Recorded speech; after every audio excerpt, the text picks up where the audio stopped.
Fala sucesso! Hoje você vai aprender tudo sobre a tribo de Efraim.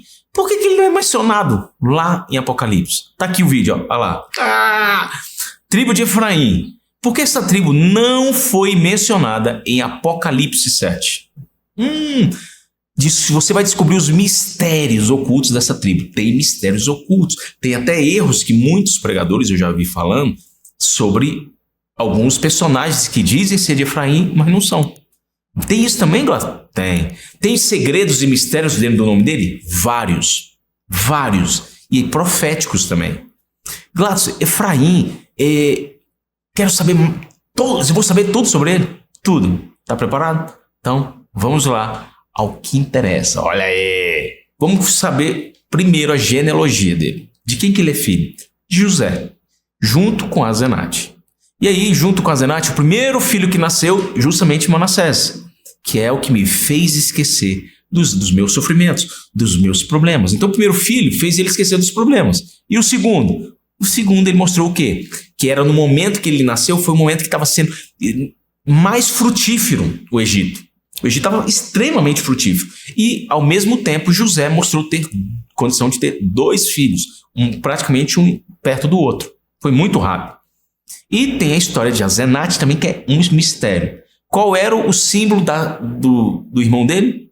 O rei, um animal extinto bíblico. E de Efraim, o touro. E aqui tem um mistério que você vai entender ao ler justamente as bênçãos. Tem um porquê. E muitas vezes leem e falam, não, porque ele era a rena, o irmão era o touro. Será? A gente vai entender isso lendo o texto. Então vamos para o primeiro texto que ele aparece aqui, ó. Gênesis 41, 52. Ao segundo chamou Efraim, dizendo, Adonai tornou-me fecundo na terra da minha aflição. Algumas traduções e algumas formas de leitura pode falar que ele foi duplamente frutífero. Por quê? Porque já tinha nascido Manassés, que é o filho que fez esquecer a família do meu pai. Ele nem falou os meus irmãos, ele falou a família do meu pai. E ele nem participou, José nem participou do enterro da mãe. Olha que maldade. Ele era uma pessoa que podia ter todo o rancor do mundo contra os irmãos. E não é assim. Quem é Efraim? Ele é o segundo filho de José. Quem é a mãe dele? Azenate. Peraí, Gladson. Azenate? Poxa, mas Azenate, ela é egípcia. Filha de um sacerdote pagão. Espera que isso pode mudar a sua história. Tem um vídeo no canal que, se você está assistindo agora o de Manassés, provavelmente você só vai assistir semana que vem. Mas já está no forno a história de Azenate. E é uma história extremamente surpreendente. E justifica porque essas duas tribos, eles se tornaram duas tribos de Israel. Mas tem sangue egípcio. Tem várias formas de que eu posso entender esse mesmo texto. Vai mudar alguma coisa na sua história de entendimento? Honestamente, se não está na Bíblia, a contextualidade da história não modifica a história por completo.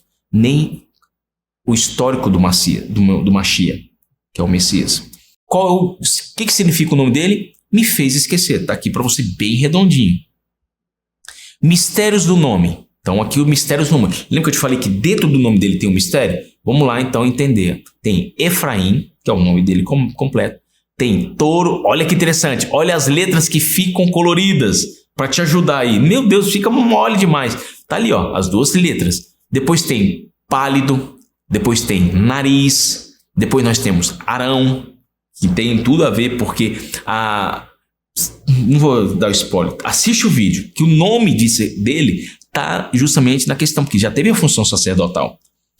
Eu sou, porque o eu sou participou, o templo já ficou no território deles. Episódio, tá ali, ó, selvagem, porque ele era muito selvagem. Melhor, porque ele foi o melhor. Alto, porque ele estava no alto. Fruta, frutífero, né? Referência, visão, Senhor, espelho, temer, Japão, 2 vezes. Fogo. E o que forma essa palavra? A tribo de Efraim é um grande touro selvagem que vive no alto. e que nada teme, se olha no espelho da sua vaidade, e que foi uma grande referência quando a arca de Deus ficou em suas terras frutíferas. Uau! Tem todo um porquê. Duplamente frutífero também pode ser uma vertente, que é o significado do seu nome. Quando ele recebeu, qual foi a bênção que ele recebeu de Jacó? Ele recebeu a bênção de primogenitura. Ele recebeu a primeira, literalmente ele recebeu a primeira unção de todas as tribos depois do pai José. Não. Tem isso? Tem. Porque a unção de primogenitura foi antes. Tem no vídeo anterior que eu falo sobre isso. Ele recebeu antes, porque teve a unção de primogenitura quando o Jacó conheceu seus netos, e teve a unção quando ele estava para morrer, que ele ungiu todos os outros filhos. Então aqui, praticamente quem recebeu a primeira unção mais pesada foi Efraim. Tanto que existem os mormons acreditam que os efraimitas, por terem tido essa unção, e aí foi passado, a espada de Efraim foi passada por gerações, e que um de seus líderes era detentor dessa espada. Lattes, você acredita nela? Eu não estou aqui para julgar. Então, o meu papel aqui é informar para você. Eu tenho a minha crença. E eu não quero especular e nem quero menosprezar nenhuma outra religião, nenhuma outra forma de crença. Fechou? Então, primeira bênção de Jacó. Então, ele foi praticamente a primeira bênção de todo mundo, depois de José. Então, tá aqui, ó. E depois desse acontecimento, comunicaram a Yosef: José, teu pai está doente. Yosef tomou consigo os 2 filhos, Menaché e Efraim, e mandou avisar a Jacó: teu filho veio te visitar. Então Israel, com muito esforço, sentou-se no leito. Gênesis 48, 5. Quanto aos 2 filhos que estiveste em Mitzraim, que é no Egito, antes de vir para junto de ti, serão meus. Efraim e Manassé serão meus, como Reuben e Simão. Lembra dos 2 filhos? Reuben teve relações sexuais com Bilá, a concubina de seu pai. Simeão foi lá em Siquém e matou todo mundo por conta de Diná.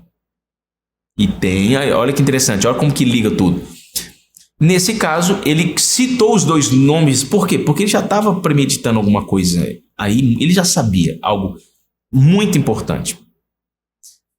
Gênesis 48, 6. Os que te nascerem depois deles serão teus, em nome de seus irmãos receberão a herança. Aqui dá a entender que José teve outros filhos. E por que não é mencionado ou se menciona? Não tem importância. E se nasceu, foi o quê? Foi colocado junto com os 2 irmãos. Era tido como se fizesse parte da casa. Vai mudar alguma coisa? A história? Nada. E quem pediu para chamar José? Aí entra a curiosidade aqui. Vocês sabiam que no vídeo, eu vou só dar um spoiler, Asenate, que é Osnet, a mãe de Manassés e de Efraim, que era a esposa de José, foi quem chamou José. Conta-se a Midrash que ela estava cuidando do seu sogro. E tem muito mais do que isso, hein? Quer saber mais? Tá aí, ó, o vídeo. Tá aí, ó. E qual texto prova que, nesse caso, Efraim foi o primeiro a receber a unção junto com José e Manassés? Tá aqui, ó. Gênesis 48, 8. Ao ver o filho de José, Israel perguntou: quem são estes? José respondeu: são meus filhos, que Adonai me deu aqui. Faz-os aproximar-se de mim, para que os abençoe, disse Israel. Aí vem a bênção da primogenitura. Aí, Gênesis 48, 10. Israel tinha os olhos enfraquecidos pela idade e enxergava mal. José então os fez aproximar-se e Israel os beijou e abraçou. Agora vamos para Gênesis 48, 11. Dizendo a José: não esperava ver nem teu rosto, e eis que Adonai ainda me fez ver também os teus filhos. José os tirou do colo do pai e prostrou-se com o rosto em terra. Olha que humildade. Ele foi lá, ele sabia o poder da unção. Depois, tomando os 2 filhos Efraim à direita e Manassés à esquerda, olha aí, aproximou-se de Israel para que Manassés ficasse à direita Manassés, que era o filho mais velho, ficasse à direita de Jacó, de Israel. E Efraim à esquerda, que é a mão da justiça. Então, mão do poder e mão da justiça. O que aconteceu? Mas Israel estendeu a mão direita, que é a mão do poder, e colocou sobre a cabeça de Efraim. Opa, então ele recebeu a primeira unção, que era o mais moço. E a esquerda sobre a cabeça de Manassés, cruzando as mãos, embora Manassés fosse primogênito. Abençoou José, dizendo: Adonai, em cuja presença andaram meus pais, Abraão, Isaque, que foi meu pastor, desde que existo até hoje. E aí, o anjo que me livrou de todo mal, abençoe estes meninos, que por meio deles sejam recordados o meu nome e o nome dos meus pais, Abraão e Isaque, e que eles se tornem uma multidão na terra. José viu o pai colocando a mão direita sobre a cabeça de Efraim. Opa, a mão direita na mão do filho mais novo. E de Efraim, e ficou contrariado. Pegou a mão do pai, removendo da cabeça de Efraim para a de Manassés. E disse: Não é assim, meu pai, primogênito é este. Põe a mão direita sobre a cabeça dele. Aí Gênesis 48:19. Mas o pai se recusou, dizendo: Eu sei, meu filho, eu sei. Também ele se tornará um povo, também ele será grande. Não obstante, seu irmão menor será maior do que ele, e sua descendência se tornará uma multidão de nações. Olha que interessante. Abençoou-nos naquele dia, dizendo: Por vós, o povo de Israel, pronunciará bênçãos e dirá: Adonai te faça semelhante a Efraim e a Manassés. Assim, Jacó pôs Efraim à frente de Manassés. Aqui ele passou a ser o primogênito. Depois Israel disse a José: Eu vou morrer, mas Adonai estará convosco, e vos reconduzirá à terra de vossos pais. Dou-te uma parte a mais que teus irmãos, se quem que tomei aos amorreus com a minha espada e arco. Aqui ele dá uma outra lapada em Simeão. Simão, que é o segundo filho. Porque o filho foi lá fazer matar Siquém, um ato de vingança, e aí ele mostra que ele interveio. E aqui ele demonstra que Simeão era quem deveria estar recebendo essa bênção depois justamente de Rúben. E agora, qual foi a ordem da bênção? Ele foi mencionado na bênção de Moisés? Foi. E vamos lá agora? Olha aí, ele é a sexta bênção de Moisés. E olha que bênção fantástica. E aqui, se você tem que entender o texto, porque lembra que os dois filhos de José foram adotados por Jacó. E ele deu a unção de primogenitura para o mais novo. E aqui é de suma importância você entender isso. E a gente vai para Deuteronômios 33:17. Seu touro primogênito e sua glória serão para ele. Quem é o primogênito? Efraim. Os chifres de um antílope são seus chifres. Aqui é o segundo filho. Com eles, ele escorneará as nações até o fim da terra. Estas são as dezenas de milhares de Efraim e os milhares de Manassés. Mas quem era o touro bravo aqui? Efraim. Nossa, seu touro. O que significa quando ele fala esse seu touro? A força de quem é tão forte e fértil quanto um touro para conquistar diversos reis. Aqui, Moisés, quando ele abençoa Efraim, é por conta de quem? Moisés, lembra quem era o seu servo que andava com ele? Josué. Quem era da tribo de Efraim? Josué. Meu Deus! Josué foi o maior guerreiro da Bíblia. Você sabe, mais do que Davi. Mais do que Davi. Quantos reis que ele venceu? Eu vou colocar aqui no canal. Ele foi o rei, ele era considerado um rei, porque ele substituiu Moisés. Pelos judeus, pelos israelitas e pelos judeus, ele é considerado um rei. Ele tinha toda a função de rei. Ele era sacerdote, ele era praticamente sacerdote, ele era o ministro da guerra, ele era o ministro do exército, gente, ele condenava, era quem governava, era o que ele julgava. Ele era mais do que um rei, concorda? E essas são as dezenas de milhares de Efraim. Os que foram chifrados são as dezenas de milhares abatidos por Josué, que era descendente de Efraim, filho de José do Egito. José, Josué. Tem uma ramificação. Tem uma homenagem aí nesse nome. Qual era a cor dessa tribo? Eu vim com ela hoje. Por eles terem sido primogênitos, eles pegaram praticamente toda a unção do seu pai José. Então a cor do seu pai, como era preto, acabou virando a pedra, que era a pedra que eles usavam, que era o charon, que era choran, que é o ônix, que é a cor preta. E qual a ordem que ele estava? Ele estava, lembra que a mesma ordem do irmão Manassés. Eles não tinham ordem dentro pela Torá, pelo peitoral sacerdotal. Isso aqui é a ordem que estava. Então ele estava em 11º lugar. Quem representava a tribo deles é o pai dele, José. Então eles eram uma representação. No manto sacerdotal eles não tinham pedras. Eles representavam a pedra do pai dele, José. A unção de primogenitura. E aqui está todas as pedras. E qual é o símbolo que ele usava? O touro. Por que touro? Porque era, olha aí, touro extremamente forte. Ele era viril e era fértil. E um touro, a gente sabe que touro vale muito dinheiro. E por que Efraim não é mencionado em Apocalipse? Uma das consequências dele não estar lá, uma das prováveis. Primeira, a apostasia. Sabe quem foi o primeiro rei? O primeiro rei de Israel quando há divisão foi justamente Jeroboão.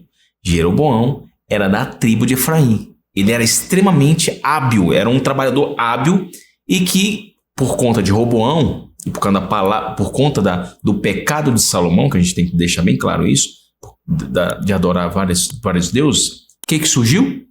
Jeroboão se levantou e teve aquela divisão entre Israel e o povo de Judá. E com isso, Jeroboão fez uma coisa muito, mas muito negativa. Ele construiu um templo. Só para você ter noção, era proibido de se fazer qualquer cópia de alguma coisa de dentro do templo de Deus. E aí Jeroboão foi lá e fez a cópia inteira.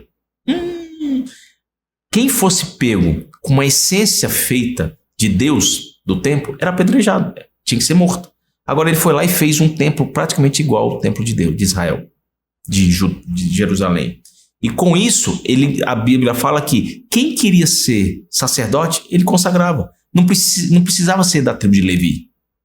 E ali começou, ele construiu, colocou lá bezerro de ouro, 2, não foi nem 1, fez 2.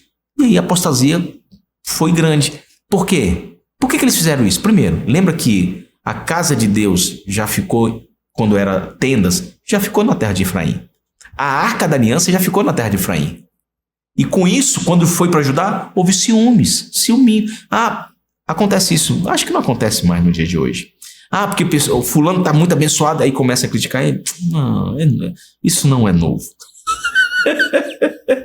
Então, um dos motivos ele não está Apocalipse, mas também tem um consolo, uma questão para consolar. Quer dizer que nenhum efraimita vai poder entrar, participar dos 12.000. José é mencionado. Então nada impede que a tribo de Efraim possa também entrar, que são os 12.000. Não é 144.000? A tribo de José pode entrar com 12.000. Só não é mencionado o nome. Forte isso, né? Então, como você começa a entender isso aqui, as coisas começam a ficar mais entendidas, mais facilmente compreendidas, vamos dizer assim. Então, aqui a gente vai, algumas curiosidades. Vamos para o território? Olha que legal. Território. A tribo de Efraim ocupava uma região central de Canaã, que incluía áreas montanhosas muito férteis e importantes rotas comerciais. Então, olha que legal. Efraim estava bem ali. E quem estava lá dentro? Siló. Fica aqui comigo que você vai entender o que significa algumas coisas. Por que houve ciúmes? Então, olhando o mapa, as coisas começam a ficar melhores. Um dos primeiros locais onde a Arca de Deus ficou foi, tá aqui, Criat Jearim. Lados. Então, aqui, Então vieram os homens de Criate Jearim e levaram a arca do Senhor à casa de Abinadab, no outeiro, e consagraram Eleazar, seu filho, para que guardasse a arca do Senhor. Sucedeu que, desde aquele dia, a arca que ficou em Criate Jearim, e tantos dias se passaram que chegaram a 20 anos, e toda a casa de Israel dirigia lamentações ao Senhor. 1 Samuel 7, 1 e 2. E tem uma história muito legal. Onde a arca ficava, ela abençoava 144 km². Tem uma história que eu acho muito interessante, mas é uma midrash, mas assim, contadas, mas tem muitos que dizem. É uma história que um conta e vários discordam. Mas é muito interessante que no momento que foi tocar na arca de Deus, ele foi fulminado. E aquele lugar onde foi fulminado ficou estéril. 144 quilômetros. Se é verdade ou não, é uma história que é muito interessante. Por quê? Porque você não pode misturar a honra, a glória de Deus com as coisas terrenas. Porque o homem foi feito de quê? De terra. Uma explicaçãozinha. Eu gosto mais do final. Essa questão de 144 km² é uma história, vamos dizer assim, pode ser fantasiosa? Pode, mas eu prefiro me ater à história. Outra coisa muito importante. A terra de Efraim era muito próspera devido à posição perto dos rios. Ele era muito fértil e mostra nas escrituras que eles eram muito ricos. E isso, muitas vezes, eles ajudaram os seus irmãos com algumas faltas, porque eles eram bastante produtivos e ricos. Tanto que depois era uma terra que vivia em constante guerra devido a esses fatores, né? Agora a gente vai contar a história de Josué. Ele foi ajudante de Moisés. No momento do êxodo, ele ficou todo momento com ele. Quando era para ir para a guerra, quem ia era Josué. Josué sempre estava à frente. E sempre, quando conta que Josué ia, quando foi no monte, no momento dos 10 mandamentos, ele foi o único que ficou à beira do monte, que conseguiu ficar na beira do monte, ouvindo. Gente, é um homem de Deus, não é? Não era o filho direto de Moisés, mas era uma pessoa que estava, o quê? Não foi uma questão de passada de pai para filho. Foi passado de Moisés, de uma pessoa capacitada para uma outra pessoa capacitada. Olha que interessante. E ele ficou 40 anos lá. E de que lado teve aquele momento da ruptura? E de que lado que Efraim ficou? Isso é lógico. No momento que houve a divisão de Israel e Judá. Quem era o líder lá? Jeroboão. Jeroboão era de que tribo? Tribo de Efraim. Então, praticamente a tribo de Efraim foi quem incitou a divisão. Como Jeroboão era efraimita, adivinha? Como ele citou, foi a divisão pode também ser um dos motivos que ele não é mencionado em Apocalipse. Gladys, mas isso é verdade? É uma verdade plena? Gente, tem coisas só quando a gente estiver com o Papai do Céu que a gente vai saber. Então, o certo é ele que sabe. Tem coisas que aqui a gente está conjecturando, que é um princípio da hermenêutica, desde que eu não cometa uma heresia. Então, aqui a gente está sendo bem cauteloso e sendo o mais fidedigno possível, desde que não afete. Então, o reino do norte, quem era o principal território? Efraim. Claro. Então, tinha o reino de Judá e tinha o reino de Efraim, devido à profecia dada por Jacó e dada por Moisés. Entenda isso. E tá ali, ó o território de Efraim. Ficou bem ali, ó. Aí fica mais fácil você entender. Samuel. Aí tem uma vez um pastor me perguntou, fez essa pergunta, eu achei muito inteligente. Samuel era de Efraim? E como ele se tornou sacerdote? É uma pergunta muito inteligente. Primeiro, a gente tem que entender o seguinte: Samuel não era o efraimita. Lembra que os levitas não tinham terrenos? Mas eles poderiam morar em várias localizações. Sabe quem era? De que linha veio Samuel? De Coate. Peraí, Coate não foi aquele senhor que criou confusão contra Moisés e que foi dragado pelas terras? Sim. Mas não era. Então, peraí, como que Samuel sobreviveu? Simples. muitas pessoas da família de Coate se arrependeram. E a família de Samuel foi uma delas. Então ele era um levita, ele tinha acesso ao templo, porque se ele fosse um efraimita, ele não teria acesso. Ele não poderia ser um sacerdote. Agora, olha, mas é uma pergunta muito interessante. E a rivalidade? Quem era o maior rival de Judá? Efraim.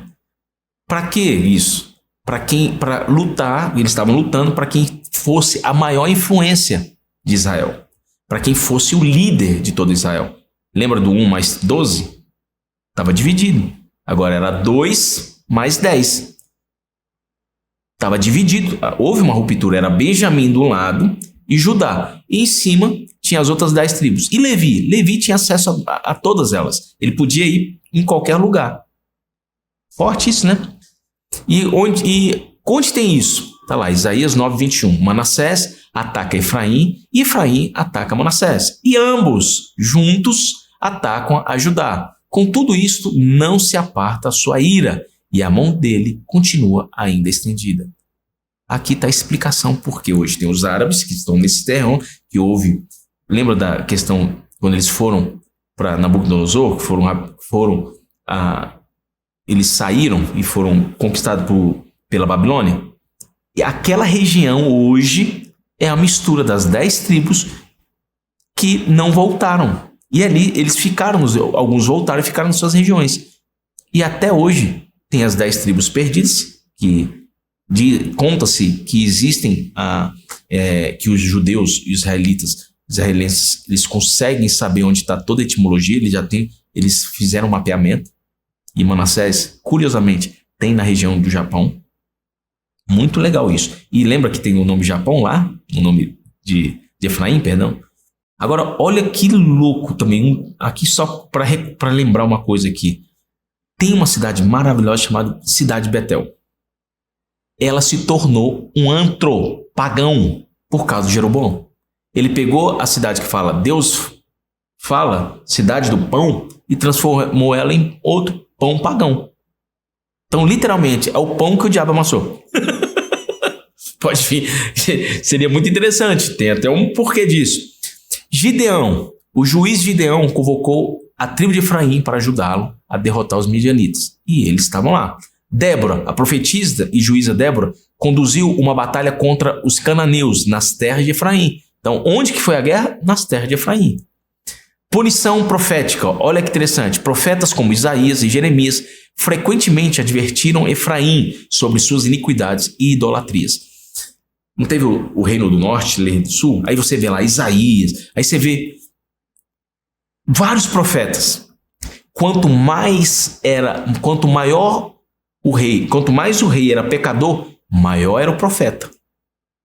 Isaías, ó, lapada. Aí depois veio Elias, aí veio Eliseu. Sempre Oséias, e sempre estava ali. Onde estava alguém pecando, ele vinha advertir. Forte isso, né? Conquistas. Vamos ver. O reino do norte, incluído Efraim, foi conquistado pelos assírios em 722 a.C., levando ao exílio das 10 tribos. Lembra das 10 tribos que foram exiladas? Aqui, ó. 1 Reis 22, 24 a 31. Restauração profética. Tem uma palavra profética. Várias profecias bíblicas falam da futura restauração de Efraim, junto com as outras tribos de Israel, simbolizando a reunificação e redenção do povo de Deus. E o território nos dias de hoje? Olha que interessante, tem uma cidade chamada Taibé. Ela é a antiga Efraim, vamos colocar, uma cidade que está dentro da antiga Efraim, que é a única, que é quase que totalmente cristã. Interessante isso, né? E ela fica a 30 quilômetros de Jerusalém. E como que ela surgiu? Que a grande maioria foi obrigada a migrar, a sair da Palestina. E acabaram indo parar lá. E aí se tornou uma cidade cristã. E qual é a relação de Efraim com Jesus Cristo? Muito. Quem é que incitou a divisão, inicialmente? Efraim. E aí teve o reino do norte e o reino do sul, que é da Judéia, dos judeus. Com isso, ficou dividido. Aquele momento foi o momento mais trágico da história de Israel. E foi o momento que eles passaram a perder poder. Olha que começou a fragmentar tudo que Deus tinha construído e permitido eles construírem. Com isso, qual é a simbologia de Jesus Cristo? Como Efraim foi o símbolo da divisão e de Judá, Jesus foi trabalhar onde? Justamente nas terras de Efraim, de Manassés, ali para cima do norte, onde é a Galileia. Depois você tem um vídeo que mostra sobre Benjamim falando sobre isso, que você vai ver que a maioria do povo foi para ali e Jesus foi aonde? Justamente na terra que foi dividida. Samaria está do lado justamente da terra onde foi dividida, para unificar ao reino de Deus. E Jesus fez a função de reunificador, para trazer paz, unificar. Porque todo mundo ficava atrás do Messias, mas esqueceram do poder do número 1 mais 12. Enquanto as tribos e os irmãos estiverem brigando, eles não vão conquistar nada. Mas no momento que eles conquistarem e se unificarem, a glória de Deus desce. O poder divino desce. É muito mais fácil de entender do que qualquer outra coisa. Quando você começa a ler as Escrituras de uma forma melhor, sem julgar e colocando de uma forma assim, sem pano de fundo, sem tendenciosidade, você vai vendo assim, Deus é perfeito. Deus é perfeito. Jesus veio justamente unificar aquilo que foi dividido. Isso não tem preço. Não tem preço. Jesus veio tanto para os judeus quanto para os gentios. Por quê? Porque ele estava querendo unificar o reino de Deus. Porque todos que estão na terra vieram de um só Espírito, de uma só criação divina de Deus. E quando você passa a entender isso, porque é um Espírito que ele colocou em Adão, que se multiplicou. Todos nós temos o suspiro da vida, que é o suspiro de que somos imagem e semelhança de Deus. Só que muitas vezes nós nos preocupamos ou só com a imagem ou só com a semelhança. Porque é algo que um homem chamado Jesus Cristo veio fazer e transformar isso de uma vez por todas. E qual o simbolismo de Efraim? Coloquei aqui do lado porque é muito forte. Simbolismo de fertilidade e bênção. Lembra que ele é duplamente frutífero? O nome de Efraim é duplamente frutífero. E o nome de Efraim significa duplamente frutífero. Jesus, em seu ministério, trouxe uma abundância de bênçãos espirituais e vida eterna, refletindo a ideia de fertilidade espiritual e de frutificação. E de fazer discípulo. É uma multiplicação. Pedro, o que você quer que eu faça? Vai, apacenta minhas ovelhas. Multiplica, que quando você apacenta uma ovelha, ela multiplica. Jesus aqui, ele mostrou o caminho de você colocar o nome de Efraim no devido lugar. Como multiplicar o ambiente? Como fazer ele ser próspero? Através de um homem mais 12, olha o que aconteceu no mundo. Olha o que aconteceu no mundo. Isso é muito forte. Através da vida de Jesus, veio várias outras transformações e ramificações. Uma curiosidade muito interessante. Sabe quem era cristão que respeitava muito Jesus Cristo? Maomé. Qualquer dia desse eu posso falar. E uma pessoa muito que... mas ele tem defeito. Gente, ele querendo ou não, ele fez muita coisa. Tem defeito. Gente, olha para a qualidade. Tem situações que a gente tem que aprender a olhar para a qualidade. Muito para a qualidade. Deus, ele permite isso. Porque na profecia dele fala que todos os povos estariam em um só lugar. E qual o lugar mais abençoado do mundo? Lá estão as 3 maiores religiões do mundo. Para se concretizar a palavra de Deus lá atrás. Por isso que a gente tem que tomar muito cuidado quando a gente vai julgar qualquer outra religião, qualquer outra... o quê? É a vontade de Deus. Porque ele chama Alá. Alá é a pronúncia dele. Deus é a nossa. God é inglês. Temos que respeitar essa forma. Glaucio, você concorda com tudo? E não foi o que eu disse. Porque não é o meu concordar com tudo. Muitas vezes eu não tenho o dever de concordar ou não discordar. Porque temos pessoas com opiniões diferentes e que muitas vezes chegam no mesmo lugar. Meu Deus do céu.